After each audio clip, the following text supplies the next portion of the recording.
This episode of A.C.M.G. Presents Talk Time Live is brought to you in part by Viewfinder's Identity Search and Design. Your choice for web design, graphic design, and all multimedia development needs. Visit VFISAD.com and let us bring your vision to reality. This is Charlotte Chung. And Fred Tatasciore. And you're listening to A.C.M.G. presents Talk Time Live. This week, Overwatch fans are upset at the latest news regarding Blizzard's announcement on PvE for the game. NetherRealm announces the rebirth of Mortal Kombat. Then, in our final stage, I give my full thoughts on the record-setting Nintendo blockbuster, Legend of Zelda Tears of the Kingdom. All this and more in this record-setting edition of A.C.M.G. Presents Talk Time Live Extra. Select Start. Welcome to the show to give you all the news, views, and opinions in the world of gaming. This is A.C.M.G. Presents Talk Time Live Extras. Select Start with your host, Xavier Josiah. Power up and game on.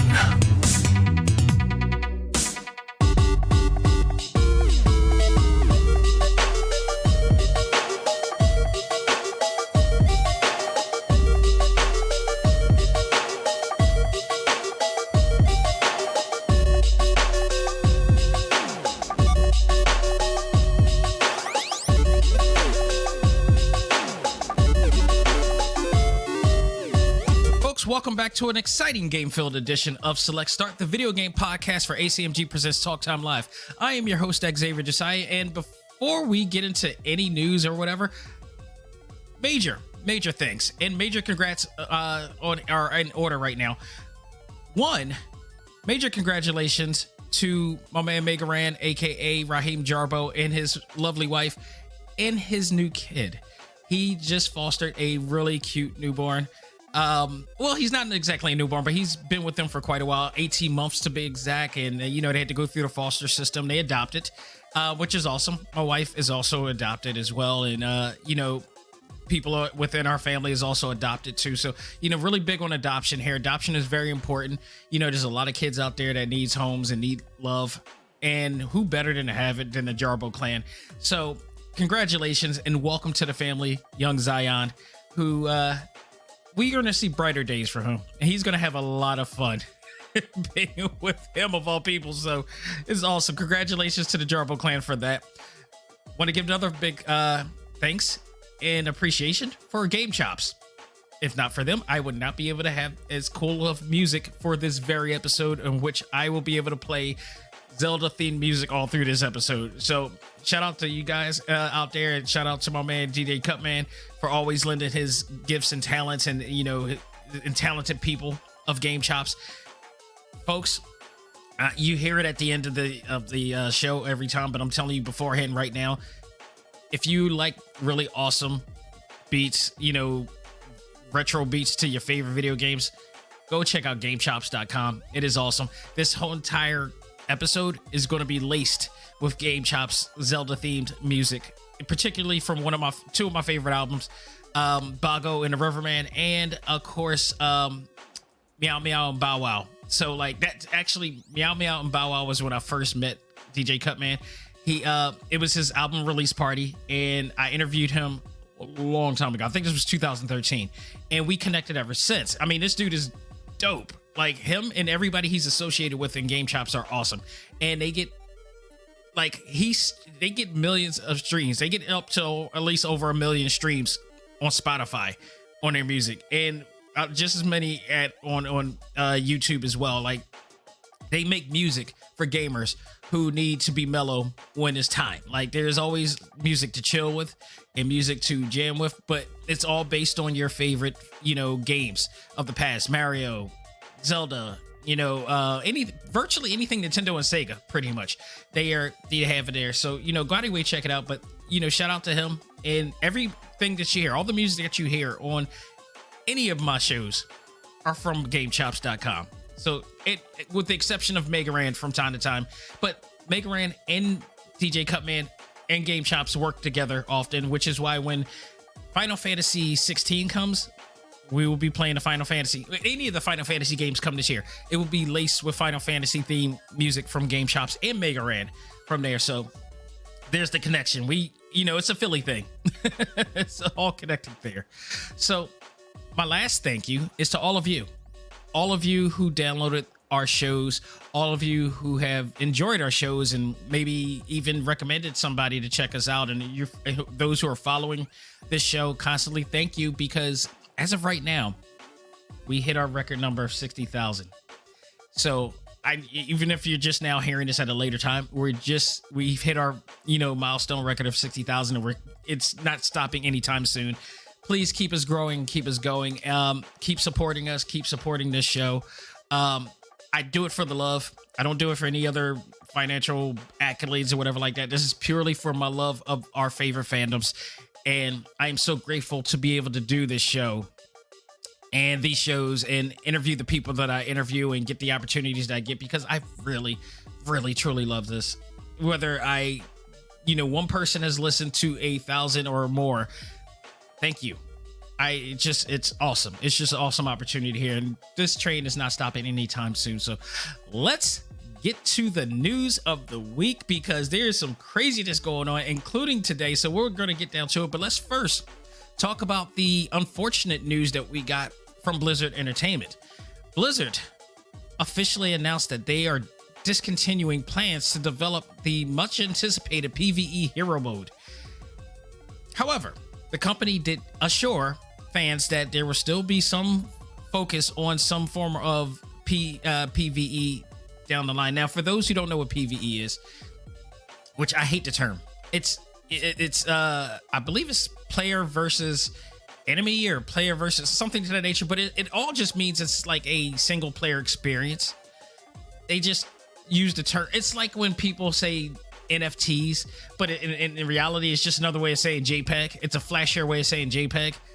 So, it's like that. It's a single player, AI, done, deal where it's just supposed to be a story driven type of deal where they introduce a new character every single time. I think the idea was for the hero mode to focus on one particular character at a time, almost in a sense, the same way that Marvel Avengers did, that Crystal Dynamics were aiming to do with the characters that they were coming out with. They did one for they did one for Black Panther, they did one for Spider-Man and the mighty Thor and the Winter Soldier. They did short ones for them, and then a big one for Black Panther. I'm really glad that they did the big one for Black Panther, but we were hoping to get the Captain Marvel one. That didn't happen, unfortunately, which is sad. It really sucks. But it is what it is. However, the company, did say that we were still going to have PvE. So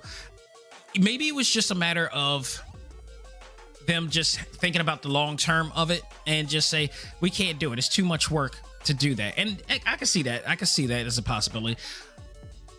They did, guarantee it PvE, but, Overwatch's content roadmap and executive producer Jared Noyce, if I'm saying that right, or News, if I'm pronouncing that right, discussed this on Twitch, explaining that the development of the PvE experience hasn't really made any progress that we hope. Now, when he said that, to me, I'm wondering, like, are they just focusing on PvE, or were they trying to lace in some way to profit more from the PvE experience? I give you an example, because this was happening. This is part of the problem with the live service thing that people are starting to be more, aware of. I believe Marvel Avengers were trying to do the same thing, in the sense of like just trying to make sure that they profit on whatever they do. So trying to do it in a way that we would enjoy it, but also they would still profit at a lot of money. Now, do you guys remember Marvel Avengers? We discovered that, like, we end up, if we kept going with that game, we'll end up paying like $3,000 for that game if we were to buy every single cosmetic and every, added additional thing to it. So these are the things that we need to be more aware of what these things are doing. This is also the reason why WB Games and Rocksteady decided to, delay Justice League, Suicide Squad Kill the Justice League again, because I think that's what they were planning to do. That's what they were trying to do. And the fans caught wind of it and they weren't having it. So we want an offline experience. I hope that they honor that, because that's the only way we're going to play this game. There's no way they're going to turn a game franchise like, the Arkham series into some cheap live service, money draining game. Okay, we'll get to that in a minute, but this proves my point. You got games like, I'll talk about that in the next few segments because it's going to connect together. But let's continue with this. He goes on to say that the team created a bunch of amazing content, so there's awesome missions that are really exciting, including brand new enemies that they claim were fun to fight, as well as some over-the-top hero talents. The hero talents, I believe, was like the moves that involved like double teaming, power moves or whatnot, that they were supposed to be a part of the lore of the hero mode. Unfortunately, the efforts required to pull all of that together into a Blizzard quality experience that we can ship to you, which is huge. Overwatch 2 PvE was to be the biggest attraction of the sequel, and without it, it's just an extension of the first game at this point. There's nothing really. I mean, all they did was we didn't even get a different, a different game. What they did was just revamped the original game that we already had, and you just re-downloaded the game, and then you saw a new graphic on the app that said Overwatch 2. It had the Overwatch 2 logo on there. It didn't really much change aside from that. There was no graphical upgrade or anything like that. It was just, that was it. And then they added the new characters into it. I enjoyed the Overwatch when I played it the first time, but I was disconnected with it because I am a story-driven gamer, and all of the story, this was a really interesting, intriguing, dare I say, innovative way to do this. All of the story was put into mini stories that you could watch online, which was okay and awesome, but I'd rather have that in the game itself so we can enjoy the experience and be more immersed into these characters. But they wanted to do this live service thing and this multimedia online, experience. And, people dug it at first, but like, this is years later, and things change, dramatically in the gaming, community. And we don't, people don't prefer that anymore. And people are starting to be more aware and conscious, which is great. Not as many people as I would like, but more and more people are starting to be more conscious as to how much they're spending on live service games. When you really look at how much you spent on the cosmetics aspect and all that stuff, and ask yourself, do you really need it? Or could you invest that on another game or even a game console at best? All the money. It's funny because you got people who spend a lot of money on these bundle packs and everything, which can amount to the same amount as a whole new video game, or even a game console, depending on how much you buy. And then he's like, did you ever get a Nintendo Switch? Like, no, I want to, but I can't afford it. But you're playing Overwatch and you're spending all this money. You could afford that a long time ago, dude. So, So it's one of those things that it really kills me when we do that. But you got this game that is supposed to be a sequel. It has the newer characters, which you could have been playing on the old version anyway. If you still like to play the original Overwatch, which the original Overwatch was going to have, its own maps and all that stuff. That's what they said. It was supposed to have its own maps and everything, but you were still going to be able to play the original, the brand new characters in the original Overwatch. It was supposed to be, the way they described it, it was supposed to be two separate games, but they were going to add the newer characters into the old game. In fact, all it is just, it's the same game, just with the new characters in there. So like, it's really not, there's no separate entities towards this. And then on top of that is like the PvE mode is supposed to be what makes this different from the original. It's the reason why a lot of people, myself included, we're going to want to play this because we wanted to play that single player experience. And I don't understand why they just said single player experience. I mean, part of it is like, yes, it is a PvE mode, but you will be able to play with multiple people during the mode, and the story is going to progress, to that nature. I think it just seems like they were trying to do too much instead of just, you don't have to go so extra with the development. Like I would have been happy if they would have just made a single player experience or a multiplayer offline co-op experience if you want to get through, and just play it that way. You don't have to. I get the idea you so all want people to play multiplayer games. Make this game for everybody. Make it for those who want to enjoy the characters, who want to enjoy the story, and want to enjoy the experience of that there. Make it also for those people who want to be esport guys and all the stuff. I hate when these companies kind of single people out, because why? You got these great looking characters, you got these awesome actors that are voicing behind these characters, like Charlotte Chung and Fred Tatasciore, shout out to them. And I think it's just a waste of talent and opportunity when you just make it for a core niche group, when you have a product that I think everybody would enjoy.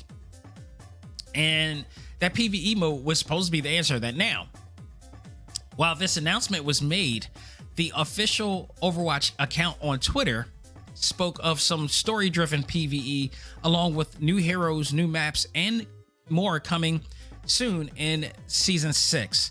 The announcement has left fans upset and disappointed,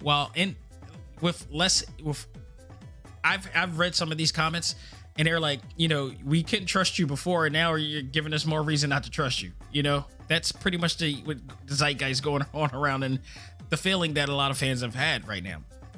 So people are losing faith in the company right now. It's pretty sad. This is it's kind of a downfall for the Overwatch franchise right now.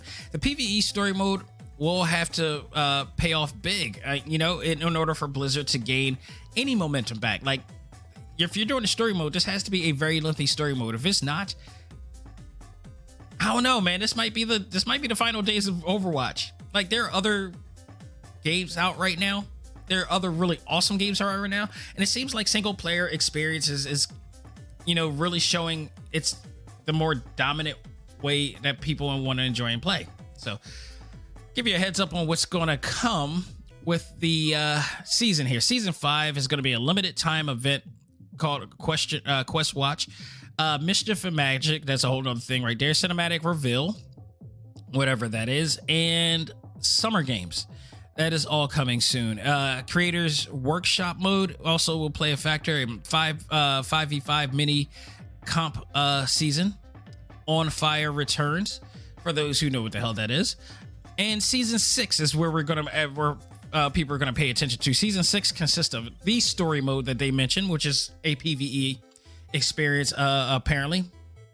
New support hero, which is a new additional thing. Flashpoint and hero mastery. So all of that's coming on, as well as firing range, player progression system, and Overwatch anniversary, and more. Now, we don't know when exactly Season 6 will come. That's the thing. Is it still coming within this year?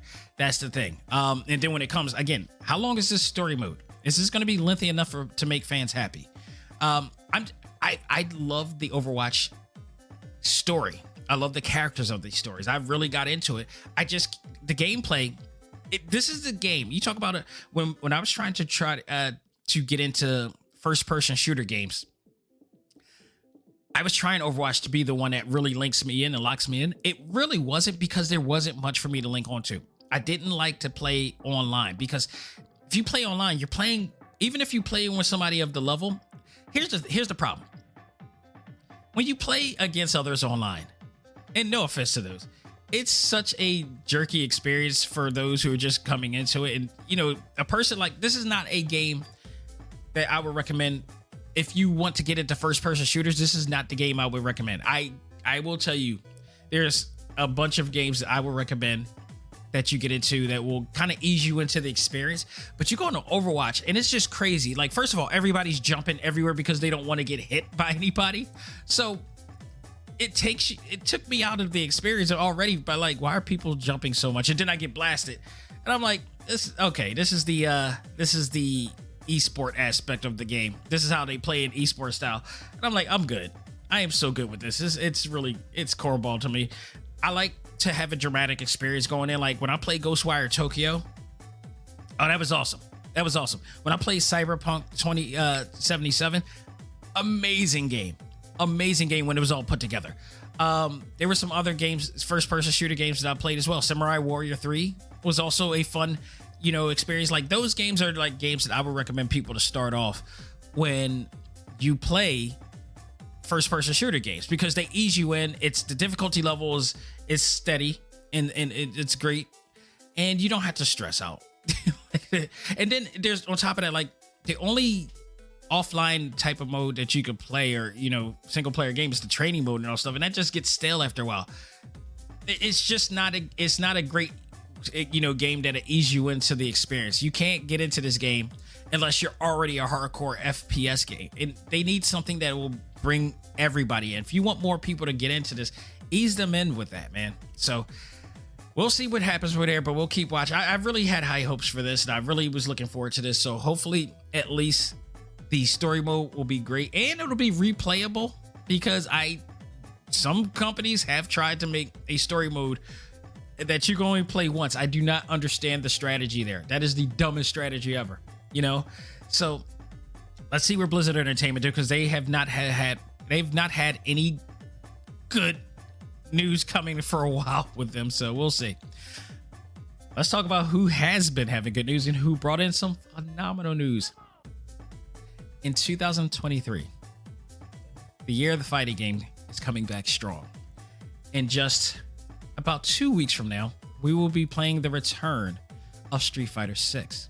And I know in my last episode, I said that Street Fighter 6 is no doubt going to be the game of the year. I bite my tongue now. I eat crow. Hell, I eat mud in this case, because NetherRealm just stepped in with a new trailer for Mortal Kombat 1. And yes, I said Mortal Kombat 1. If you have not seen this trailer yet, my God, you need to go back out and see this trailer. This trailer was phenomenal. The story takes place after the events of Mortal Kombat 11, where Fire God Liu Kang gives birth to a new world as we know it, giving them the chosen ones, I should say, a chance to fight with or against their rivals to decide the fate of the world and time itself. This game is set to arrive this year. Not only this year, we got a release date of September 19th, and will be available on all new gen consoles, including the Nintendo Switch. I cannot be happier about this. September 19th, right before I go to New York Comic-Con, I'm going to love playing this game when I'm over there in New York. So this is awesome. NetherRealm does not disappoint. And if you pre-order, which as of today, I believe available today, maybe as you're listening to this, it should be available now. But if you're not, this is like early Friday morning right now. I would say 9 o'clock as I'm, doing this. Probably by like around noon, the pre-orders will be available. Hopefully the digital pre-orders will be available, because I'm immediately getting it for the Switch and the PlayStation 5. I cannot freaking wait. And like there was a hater in the A.C.M.G Facebook group recently, because he went off. And the fact, I think the reason being, and here's the thing, this is stupid to be bitter about this, okay? It's really stupid to be bitter about these games going into the new gen consoles, because here's the reason. It's inevitable that these games are going to eventually move on, that the PlayStation 4 and the Xbox One is going to say bye. How many times have you seen it before? Like, why are you bitching and moaning about something that is constantly happening, that is inevitable? It just comes down to the point that you just need to upgrade your console, because these games aren't going to last for long on these older consoles. I had to change every one of my consoles every time, and I had no problem with it, because it is inevitable. Yes, I get it. You may not be able to get it right now. Not everybody is able to get their systems right now, but when you get it, trust me, it'll be worth it. You don't have to be the first one or whatever like that. As long as you get it, you'll still have the same experience as everybody else. So don't be bitter and resentful. That's the problem. We got too many people are just bitter and resentful over other people that are able to do it. Whatever reason the other person was able to do it, that's on them. But Make it yourself. If you really want it that bad, find a way to get it that bad. And I mean, not by any means necessary. Like, don't rob anybody. Don't try to steal or whatever like that. Don't do any of this. Don't do anything stupid to get it. Earn your way to do it. Like, I remember when I first got the very first PlayStation, I worked at a job. What I did to make sure that I got it, and I know a few people have done this too, I bought a game without the console because that was to be my mindset. It helped with my mindset to say, okay, I just brought a game, but I don't have a console. Now I actually have to get the console. So I, worked and, got paid until I can afford to get a PlayStation 1. That game, but mind you, was Street Fighter Alpha. Okay. I really wanted to play that badly. And that was the game that I was like, I really want to play this. I want to play this at home. I don't want to play this in the arcade anymore. I want this in a sanctity of my home on my couch and enjoy this. And eventually I did. So, just be patient. Eventually you will be able to get one of these consoles. It's going to happen. Yeah, don't be so childish about it. Just, it is what it is. It's going to happen. Don't worry. But eventually these games they just have to go. These game consoles have to go. We got to move on to the new game consoles. And now is the time.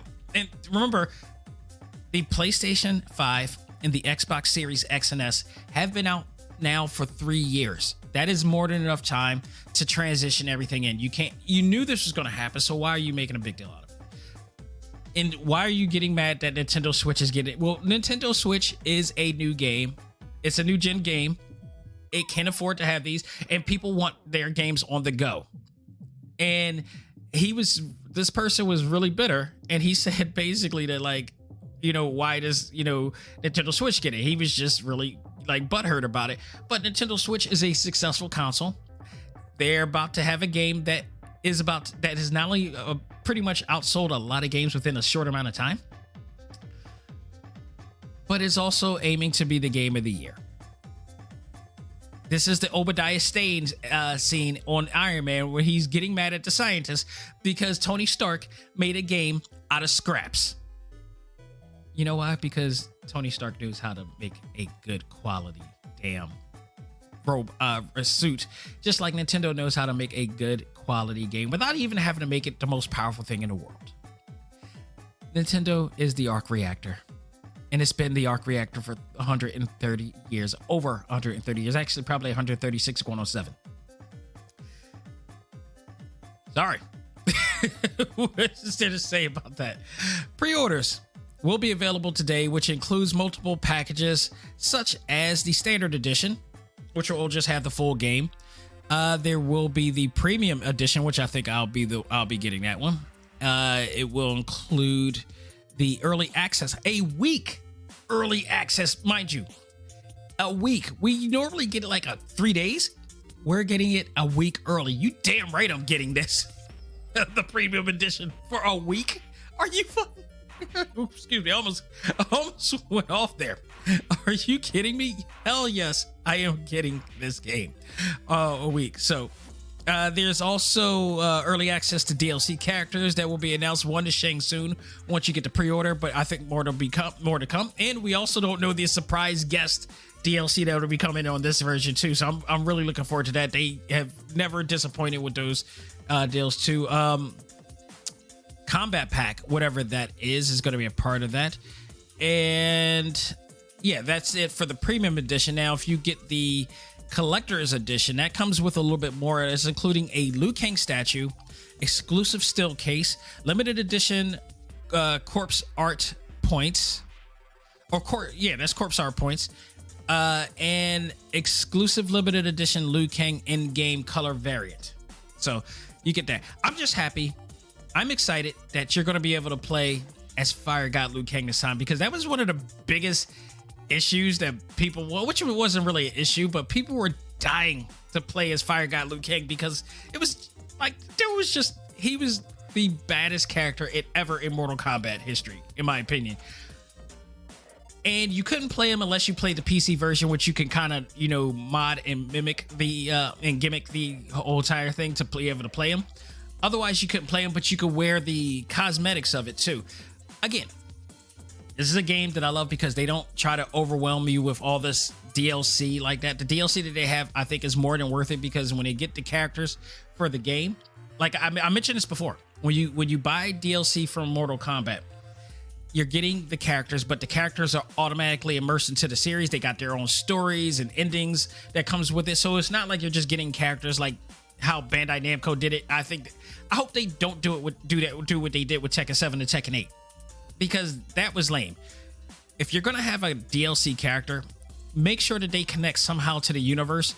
Take notes from what NetherRealm has done and just go with it. Trust me, it makes the experience much better. I don't like to play Geese Howard, and I'm like, what is the affiliation with this game? Why is there no cutscene for the game? Why, you're just playing him. There's no, like, when Akuma was connected to the series, to the actual story, it made for an awesome experience in playing that single player mode.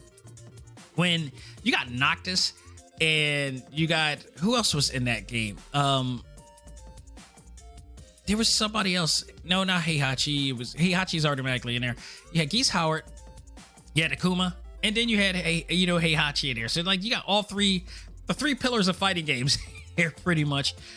And the sets coming together along with Negan from The Walking Dead and some other characters that just like they were just oddballing it, and it wasn't done correctly. So I mean, it was just go with the flow with that. So, but I'm looking forward to this. So, God, in the same year, we're getting a new Street Fighter game and a new Mortal Kombat game. This is like the 90s all over again. Okay, but better. I'm so looking forward to this. I can't wait. This is just going to be fantastic. And for the first time in years, the fighting game category is going to have some worthy contenders for fighting game of the year. If Tekken 8 was available now, oh, this would be so awesome. Okay, just incredible. So I can't wait. It's been a long time since Mortal Kombat and Street Fighter have gone neck and neck with each other, but this is going to be here to do it. This is going to be a very exciting year. I don't see any other fighting game that is going to be able to compete with these two. I know NetherRealm was going to bring it. It looks fantastic already, and jeez, they're gonna bring it. I can't wait. Speaking of Street Fighter 6, as of today, this is the 19th. The open beta is available right now. For those who have the open beta right now, just re-download it. So I'm gonna go back in when this is over. You got 8 new characters to play with and various ways to play online. So get at it, enjoy it while it lasts, because you got until the 21st, and then it's just countdown to June 2nd, which is literally just 2 weeks away. It's just so much going on. We got in Philly, we got Fan Expo that's happening. That's going to be explosive. So many people. By the way, Steve Burton, the original voice of Cloud Strife from Advent Children, is been announced to coming to Fan Expo Philly too. So I can't wait for that. That'll be awesome. And we got that Spider-Man. The new Spider-Man movie's coming. I always forget the title of the new Spider-Verse movie, but that's coming out as well. I mean, it's just so much going on, man. It's going to be crazy that this whole entire week. I will tell you this: in July, I'm taking a break, so this show will be on hiatus for a week. Maybe I'll upload a previous interview episode or whatever. But man, it is. I'm going to need to take a break, as my therapist recommends. So we got that there. So all right, last thing we're going to talk about is pretty much a segue to our final stage, and that is Tears of the Kingdom. Nintendo announced that Tears of the Kingdom sold 10 million copies in just 3 days of the launch. I got people who don't understand why these games do what they do. In particular, one that actually worked at GameStop, believe it or not. Which is why it's like, yeah, working at GameStop doesn't make you an expert at games. It makes you a professional at a retail store. That is it. As somebody who worked for a retail store, I can tell you that's all it does.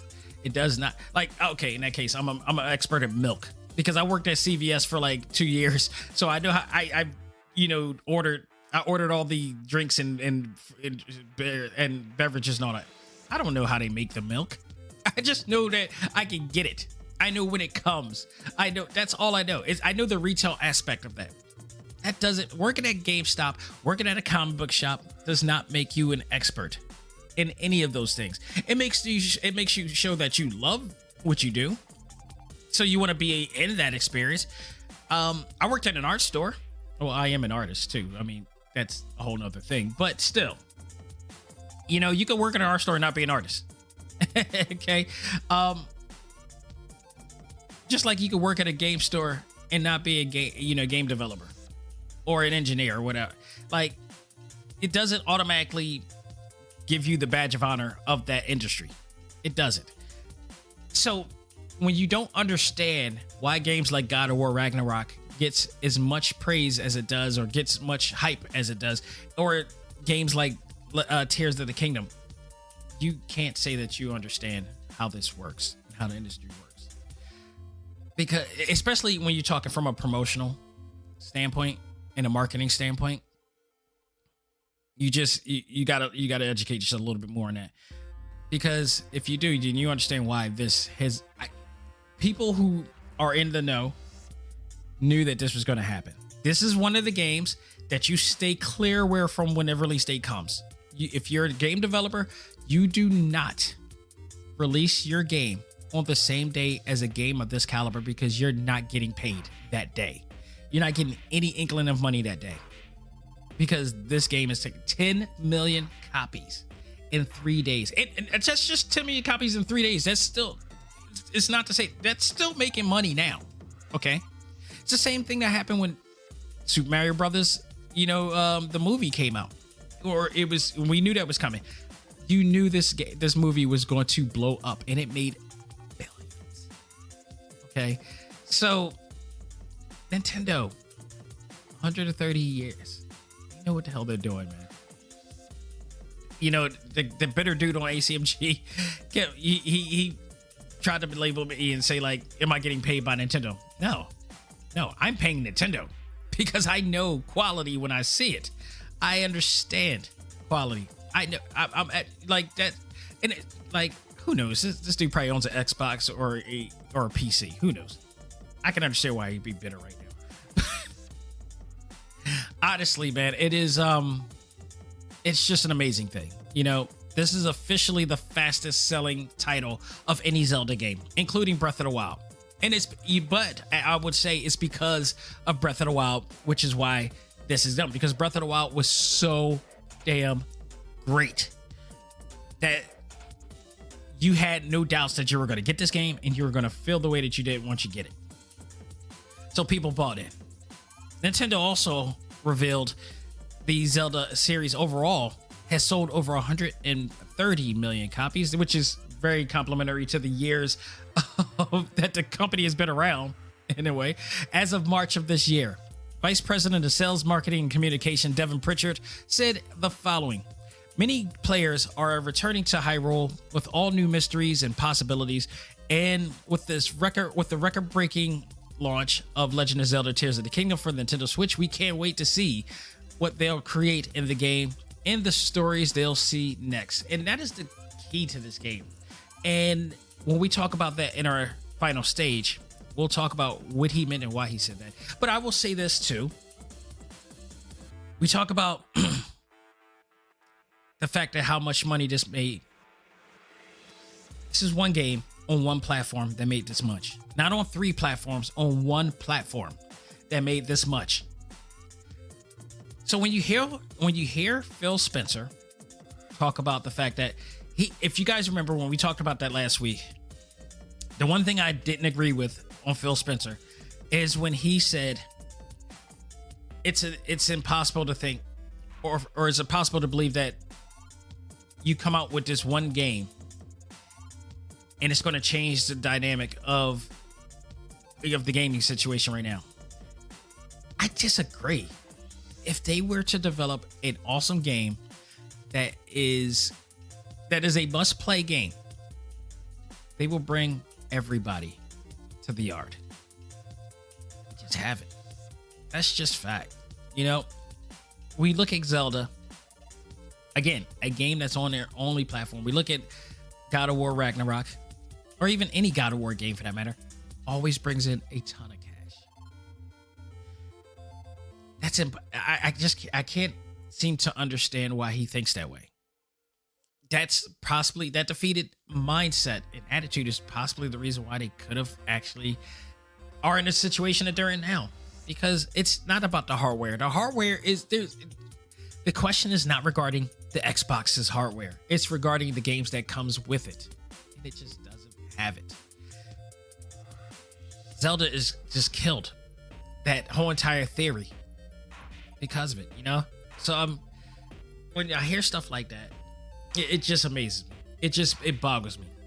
So, and like, to those doubters, it's like, I think it's not of them doubting or being contrarian. It's a matter of just, I think it's really code for I actually want it, but I can't get it right now. So I'm just going to sabotage my thoughts on it and bash it. It is what it is. So, I mean, it is. Well, congratulations to Nintendo. And I'll tell you why I'm congratulating them as we end this segment to go into our final stage. And we will do that with the review of Legend of Zelda Tears of the Kingdom right after this. Ladies and gentlemen, this is Dax Xavier Josiah, the host of A.C.M.G. Presents Talk Time Live, the podcast. You want to catch up with all of our podcast shows and hear from some of the hottest names in all of anime, comics, movies, and games, such as... This is Miley Flanagan, the voice of Naruto. This is Stephanie Shea, the voice of Sailor Moon. This is Ruben Langdon, voice of Ken Masters and Dante from Devil May Cry. Hey there, this is Kyle Hebert, the voice of Ryu from Street Fighter V. This is Chris Battle, character designer of Teen Titans Go. Here's your chance to check out all of that and more on TalkTimeLive.com. TalkTimeLive.com provides all of our ACMG content with new and previous episodes, exclusive interviews, articles, and much more. Visit TalkTimeLive.com and let us help you learn to let go, live life, and love all things ACMG. Talk Time Live.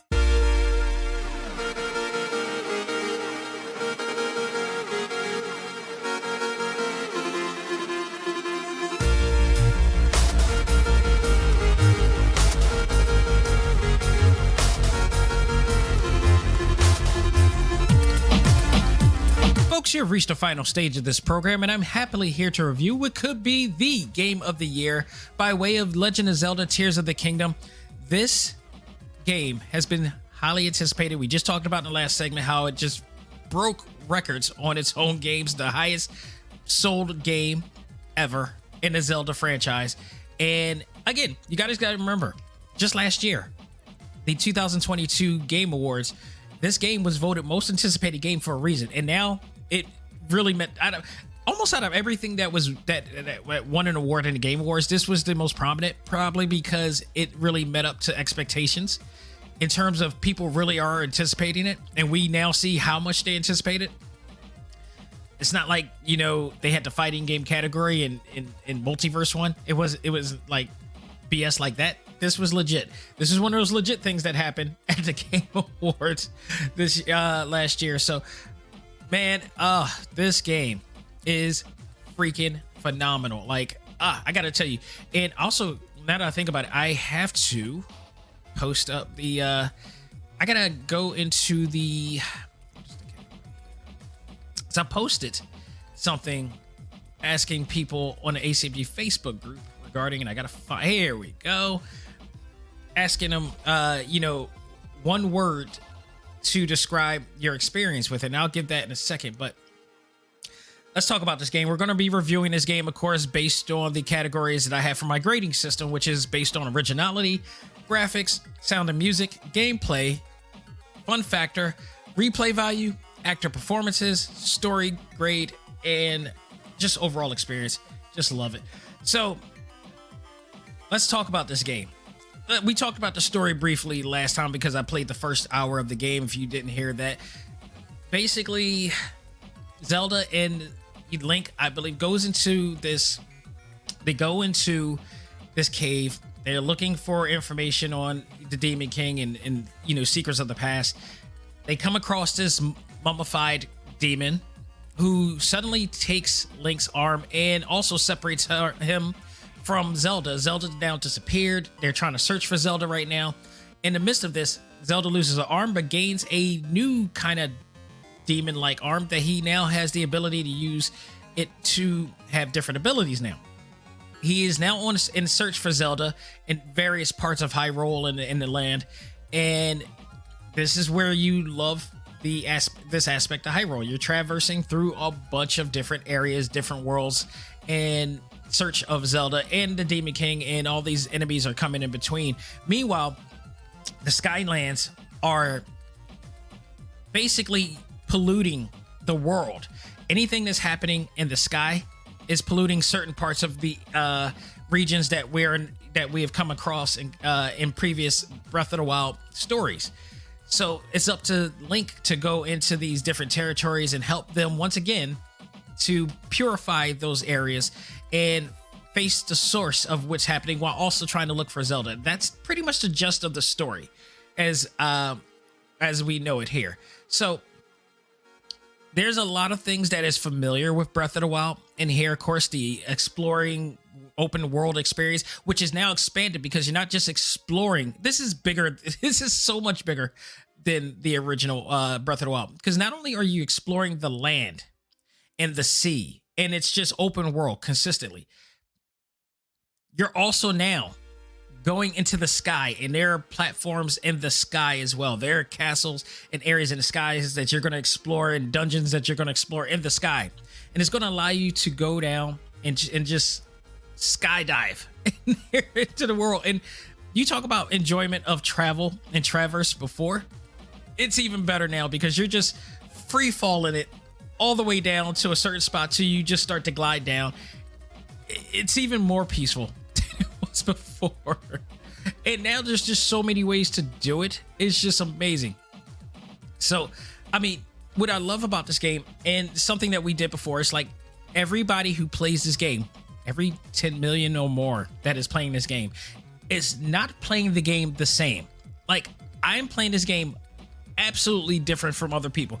I've looked on YouTube clips of other people where they've got so many items already, like really treasured items already. They got the Hyrule Hylian sword, shield already, and they only got like 4 hearts. Meanwhile, they have, chargers it already set, and their stamina is already killed. Like, my experience is way different from other people, because I decided to just get to the meat and the potatoes of it and just fight all these boss modes, these boss fights already. And all I got to do now is fight Ganon. But before I do that, now I'm going to go back into the side missions and start building myself up. I think when I thought about it, that was my exact strategy from Breath of the Wild. Whereas I went in and faced all of the castle enemies and got through those and got it out of the way. And then I just went back and went into the side mission. So now I'm doing a bunch of filler episodes right now before I get to the main, story once again. But I'm not going in there until I get the Master Sword or the shield. So that's me right now. And I want to build up, and I want to get more clothes and find more items and everything while I do it. So I love that part. The originality comes in the form of the new things that you could do in this game. Like, you got the Breath of the Wild aspect of it, but they added so much more that it definitely differentiates itself from the experience that you had before in such a different way. It's so much more expanded this time around. The way you explore is it's just incredible. And then on top of that, you get to create a lot of different things now to help you get across the board. Like, part of your powers is that you're able to use telekinetic abilities to connect objects together to form, boats, cars, vehicles, and whatnot. And, you also have the energy using this belt strap in order to do it. So, I mean, there's just some amazing things that'll keep you in this game for hours. I mean, longer than the hours of this game, permits. Like, this is not I would dare say, you could probably beat this game in a week if you really wanted to. If you're really hardcore like that, you could probably beat this game in a week. If you really want to just complete the entire game, get every single item and everything, it's probably going to take a course of 2 weeks at best to get. I don't know if there's a completionist out there that has, gotten everything, and I don't know. I haven't looked to see how long it is. I just know I won't be in completing this game in 100 anytime soon. I just won't. But you got new abilities here. thanks to your new arm ability that has been given to you by this person who is guiding you to search for Zelda out here. So, and because you would be an amputee if not, because they took your arm. So you got a bunch of new abilities, since like Ultra Hand, which is the levitating, the telekinetic levitating ability. You could just grab objects, connect them together, and just move them to certain areas. You know, and that plays a part into the puzzle aspect of this game when you go into the shrines and whatever like that. And of course, yes, the shrines are back and they're as puzzling as ever. Some of them you can. This game, when it comes to that, I know I'm going off rails here. When it comes to those puzzles, I love it because this is not only a fun game, but this is a thinking person's game. This is a game where you have to use your head. There's some things that you will be able to get. Sometimes you may need a little bit of help, so you may want to go into YouTube and see who figured it out. But this is you need to have some form of IQ in order to play this game, man, because some of those puzzles are awesome to really, I won't say very challenging, but you may be there for a minute until you really figure out what's going on if you don't go on YouTube and see how somebody did it, which I will say this, thank you to every one of those gamers, those hardcore gamers who went out of their way to go on YouTube and put out there to look out for the community, because it helps with the fun of the game. So any views that you get, you are definitely deserving of those views. So, you know, kudos to all of you for doing that. It helps the community and it makes the experience a lot more fun by sharing and helping, because that's what they're doing. Yeah, they're getting a lot of views and they're getting a lot of likes for it because they earned it. For this, they damn sure earned it. They're not doing anything stupid. They're not thirst trapping. They're actually just helping the community enjoy a game that is just phenomenal. So, you know, much respect to them. So you got the overhand, you got the ultra hand, you got the fuse, which is, you know, it's a magically fused object that links a whole bunch of weapons together. Now, I wasn't too thrilled about this particular. I thought it was kind of lame until I actually figured out what it actually does. So when you fuse your weapons together, it enhances the power of that weapon. So if something like you got a stick that's like a power, you know, point of 4, but then you got something that's like, you got like a rock or boulder or whatever like that that's like 18, you could grab that, fuse it together, and now it's like 20 points, which is a really powerful weapon that you have. Again, these weapons are breakable, so there is a method of survival in this game like you did before Breath of the Wild. It is all about survival and perseverance in this game. Don't let anybody tell you otherwise. You have to survive until you get the Master Sword and whatnot. Because the funny thing is, like I said in the beginning on the episode last week when I talked about the first hour, they show you how powerful you could be when you got that Master Sword and you have all the hearts from all the shrines and whatnot. By the way, skip all the ones where they take away all of your powers until all of your weapons and accessories until you get to a certain level. You will not be able to face that game, because even if you got I think 10 hearts so far. One strike can still take you out completely. Like, they are not playing in this game. So you got to be absolutely careful. Make sure you defend yourself at all costs. And but don't go in those shrines until otherwise. But you go in these deals and you go fuse yourself, and it's just it's really useful because now you can take out enemies a lot faster because your weapon is a lot more stronger because you fuse it up. You also come across items along the way that you pick up from defeating enemies, and using those items will connect together and you can fuse those and it become powerful as well. So it's a great new strategy to the game.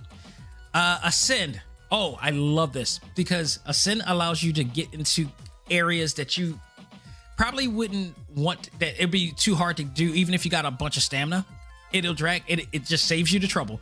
You can just easily transport right through rock, through solid matter, and it'll easily get you up there, no problem, if you use that. And it's a much quicker way to do it than climbing. If you have the ability or the time to do it, you got to be under a really solid surface in order to do it. So if there's an area where you could do it, always remember that you could use the Ascent ability. And then there's the recall. The recall is basically you controlling time. So every once in a while, you'll see falling rocks from the sky. If you see a falling rock from the sky, you go on that rock, you use the recall ability, and it'll rewind everything that just occurred in there. So it'll skyrocket you right back to the sky, so you could go back up and, you know, free fall down to an area that you want to go to. Or when you're in the shrine, you can use that technique, or in a dungeon, you can use that technique to reverse a situation to help you solve a puzzle. It's all a part of the deal. It's really well done. These abilities I so much enjoy here. When we talked about originality here, we talked about graphics. Oh my god, this game is just visually unbelievable. Again, I can hear Obadiah Stane on Iron Man 1 talking to the people at Xbox and PlayStation, for that matter, talking about how did this game beat the powerhouses that we have. We got some extremely powerful, visually stunning games, and this game is set to beat all of them. And is on a game console that doesn't even amount to the power of those two. How does that happen? They made a powerful system out of scraps. Basically. So, you know, I mean, it's really incredible how they do it, man. They truly did create the arc reactor with the Nintendo Switch here. So graphics is just absolutely stunning. If you watched it before, that beautifully cell shaded art style. You look at the blades of grass and there's just the attention to detail. Looking at the grades of blast, if the grades, I'm mumbling my mouth here. If the blades of grass is really high and you cut it, you'll see it cut. If you see him coming out of water, diving in the water and coming out, you'll see him dripping wet. Just those attention to detail type of thing matters. Like when he heats up, he turns red, you know. Those little things really matter. It is such an awesome thing. Like, why you don't see things like this in other, like in the big two? It's amazing. I don't understand. Nintendo just seems to focus on detail. They are true artists of this game. And if they're paying me, man, please. If Nintendo's paying me to say this, please, I will not have a student loan. Trust me, I still have a student loan. So there you go. Sound and music is just what you expect. It's Nintendo. It's you know, we talk about LucasArts with Lucasfilms with, you know, the Danny Elfman type of style. It's just very Danny Elfman style, you know, music, orchestrated music and whatever like that. It just flows right into the experience and it's very tranquil and pleasing. I think that helps even on the end, even when you play some of the most frustrating parts of the game. Or I wouldn't say frustrating, but the most challenging parts of the game. I think it really helps out when you're playing that music and you're just listening to music. And music helps you get through. It's not annoying.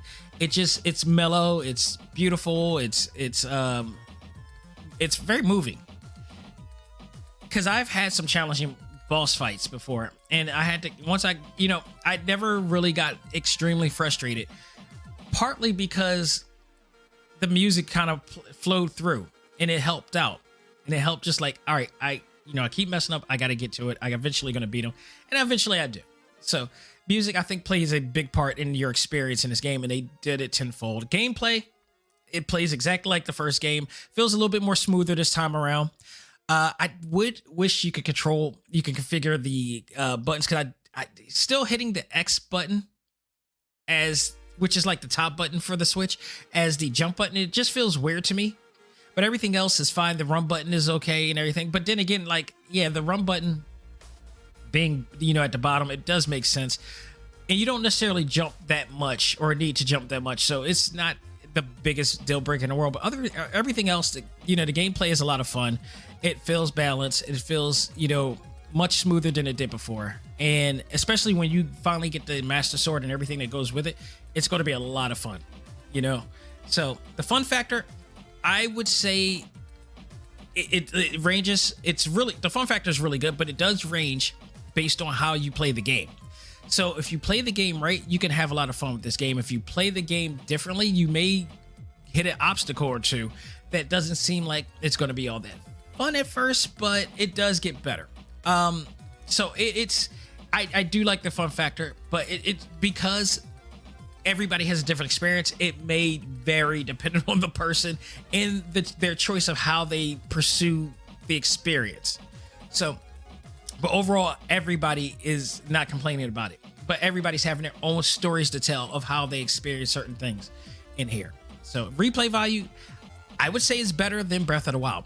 And I'll say this for this reason. Breath of the Wild, why I love that game, I seldomly try not to play that game because it's like you can't replay the story of the game. You just gotta keep going. Whereas here, they did something a little different here. You have your normal cutscenes to the game, but they also have, I think something that they took from Hyrule Warriors is the ability, because Hyrule Warriors gives you the ability to replay stories and replay experiences again. They kind of took from that here, where you can replay some of the tiers of the game. So again, when you're going, part of your journey is to go out to these geoglyphs and find each tier. Each tier represents a memory in the past that leads up to where Zelda is, or what happened during the process of Zelda being missing, and what happened during these certain situations. So there are over a dozen of these short clips, and they kind of tell the story of what's going on. So when the game is over, because pretty sure that this game does not have New Game Plus, you're able to replay the game. I mean, you're able to replay the cutscenes over again. So that is a major plus for me in terms of that. Because it really did help me. And let me just make sure here. Yeah.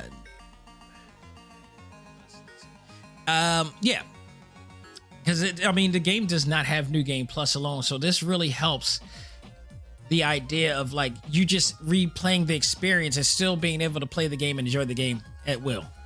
And as always, when the last game save that you have in the game, it always saves at the last boss fight of Ganon. So you can always go back and replay the Ganon mode, but you don't necessarily play every other boss mode from that point, from there. So, but I would highly recommend people to get as many hearts, get your stamina up, get your charges up as much as possible, because by the time you get to Ganon, I think it'll be a much easier experience for you to do it that way than to just, unless you're one of those hardcore, speed runners that'll go through the game and have the ability to not be touched at all.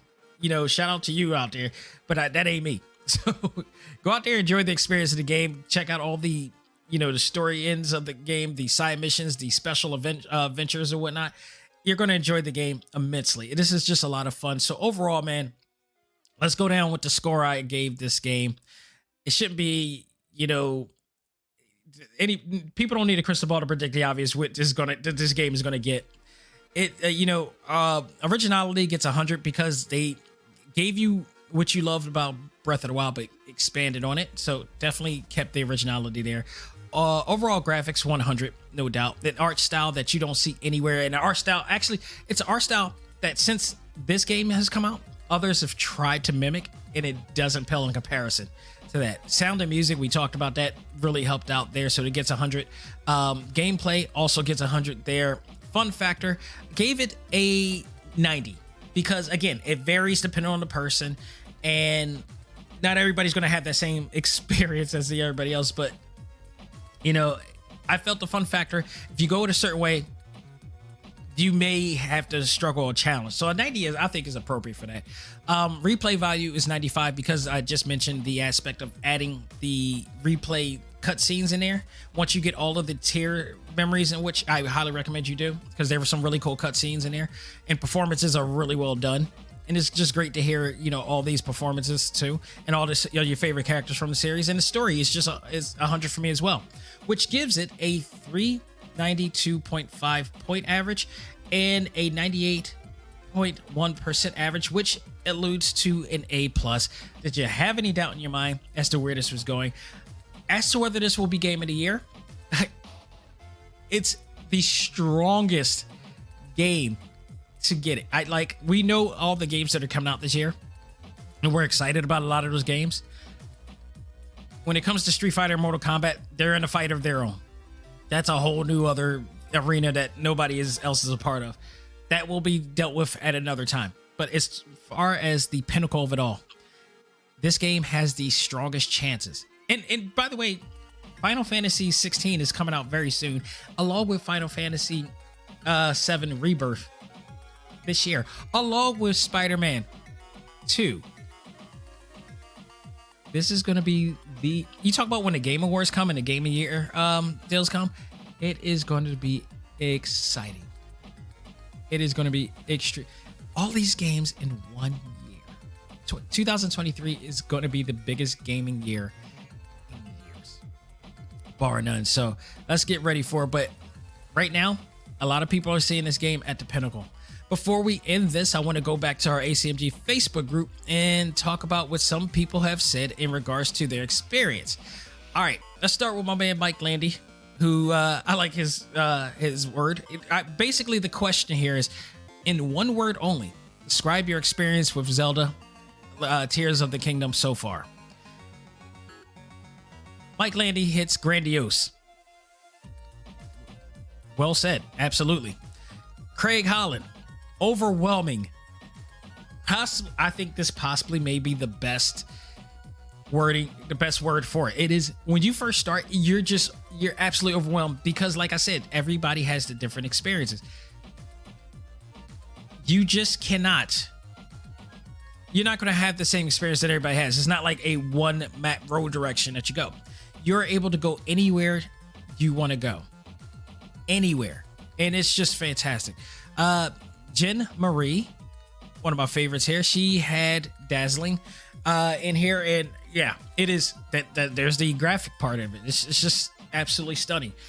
And I will even say it, perseverance, because that's what it comes down to. Like, there are times where you're gonna have to face it. I said survival at one point, but I think perseverance is one way that I can do it, because this game really does teach you how to stick to it. It really shows you how to stick to it. Oh, can I also add, for any of those people who didn't get it yet or don't, I did get the Legend of Zelda Tears of the Kingdom amiibo. I finally got a Zelda amiibo. It looks awesome, by the way. But I will say this is a big help in the gameplay experience as well, and the fun factor, because and I gotta refill it daily. You got to consider these amiibos. I got 1, 2, 3, 4, 5, 6. Technically 7, but the Shovel Knights amiibo doesn't really activate. I think it's an import, so it doesn't. When I got it, it was an imported amiibo, so it doesn't work with the American version for some reason. But I got like 7 amiibos with the Zelda Link one included, and every day you get more food, and for any of the Zelda deals, you get a special item as well. So it is imperative that you get these damn amiibos if you can. And you got to get these amiibos quick, because once they're gone, they don't sell them. They don't remanufacture these amiibos. They meant for these to be collectibles. So they do go up in price. Best believe that. And this Zelda Tears of the Kingdom one, guaranteed is going to explode. So I was like, I didn't get a Breath of the Wild one. I'm damn sure I'm not missing out on the Tears of the Kingdom one. So I got that. It's awesome. Go out of your way, check it out. But you also get different items for each amiibo that you have too. So you definitely want to, get it for that reason too. But virtually all your amiibos work in the game, and they provide food items for you, which helps you greatly on the go. It's like, because once you hit a certain village or whatever like that, you will definitely be able to, cook food more, and be able to help you with survival stuff even more. So it has helped greatly in the experience of that. So go out of your way, check it out. And folks, that will do it for this edition of Select Start. And again, thank you guys so very much, because as of right now, if you're probably listening to this at a later time, you helped reach us 60,000 downloads. Thank you so much. It's just been awesome. Please, let's keep it going. I want to reach 100. I want to reach more people to more listeners, more subscribers. Let's keep it going. Let's keep this fandom going. Feel free to contact me at any time. I'm on Instagram at @Xavier_Josiah. There you can check out all the content that I have there. Never miss a beat there. You can also check me out on the A.C.M.G Facebook group. If you have a legit profile. If you want to interact, let's focus on the social part than the media part, folks. Let's make new friends. There's some really cool people in the world. We just gotta not be afraid to reach out and, talk to people. Just say hi, be nice. Don't come in thinking everybody's your enemy. This is a social group. Like, I hate the media part. Just get the media part. It's a social group. We need to rename that because it's given misconceptions on what it means to connect with people. So, and also get rid of that whole influencer crap too. But that's a whole other subject. You go to facebook.com/groups/ACMG1. You will be filtered. You will be reviewed to see if you qualify to be a part of the group. You have to be 18 or older, and you also have to have a legit account of 5 years or over that you actually use to interact with other people, friends and family, whatnot. And you have to prove your fandom. So you go in there and enjoy it because we have a lot of great content, and we have a lot of things that other groups don't have. I get interviews by other people that you see exclusively there first. There's a lot of things that we do. Try to get some gatherings going on. We try to communicate, especially if you're in a Philly area too. So you definitely want to do that. So let's get that going. But in terms of this show, this Sunday, on a Sunday show, Fast X, we're going to be reviewing that. Give my thoughts on the latest edition, if it's going to be the second to the last or the third to the last, because they're talking about the trilogy thing, possibilities of that. So we got to talk about that and whatever news is coming up. By the way, the Super Mario Brothers movie is officially available now on digital, so you can get it now. I checked it out yesterday. Still one of my favorite movies this year. That and Tetris is one of my favorite 2 movies this year, bar none. So go out of your way, check it out, and get it. It's $30, but it's worth it. That movie was awesome. Go out of your way and do it. So this Sunday we're going to talk about that movie and whatever is going on in the world of our favorite fandoms as well, and much more to come down the line. We're counting down to the days of Fan Expo. So once Fan Expo week comes, I'm going to be taking a break, and I'll come back to talk about my thoughts on what happened, and God knows who may be on the show. So we'll see. That's also in works too. We're trying to get things going. We'll see if that, successfully happens and whatnot. But it's going to be a lot of fun nonetheless. So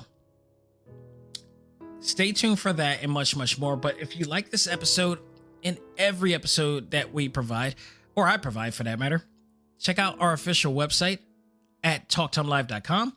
You can check out all of our audio episodes, our video exclusives, all there, and as well as other content. And a new blog entry will be coming soon in the form of a new fan-based item that is coming in today. I can't wait. Great way to commemorate the milestone episode of 60,000. So stay tuned for that. If you're a Marvel fan, you really might want to check this out too. So I'll be adding that to the blog page as well soon. So you can check out the blog page for all types of items and content and experiences that I've had. Some interviews as well as on there too, especially interviews with people that couldn't do it audio because they didn't know how to speak English. So they were able to do it that way. We've written it in. So very interesting exclusive interviews from that. And then also, we also have the media page as well, where I did panels for Repop, which, by the way, I will be returning to New York Comic Con this year, so I can't wait for that too. So stay tuned for that. Much, much more. It's going to be a crazy, crazy, crazy year. As always, it is. When is it not a crazy year for Talk Time Live? So, folks, that will do it for me. On behalf of myself, this is Dak Xavier Josiah saying, learn to let go, live life, and love all things anime, comics, movies, and games. This is A.C.M.G. presents Talk Time Live. I am out there. Take care, and we will talk on Sunday.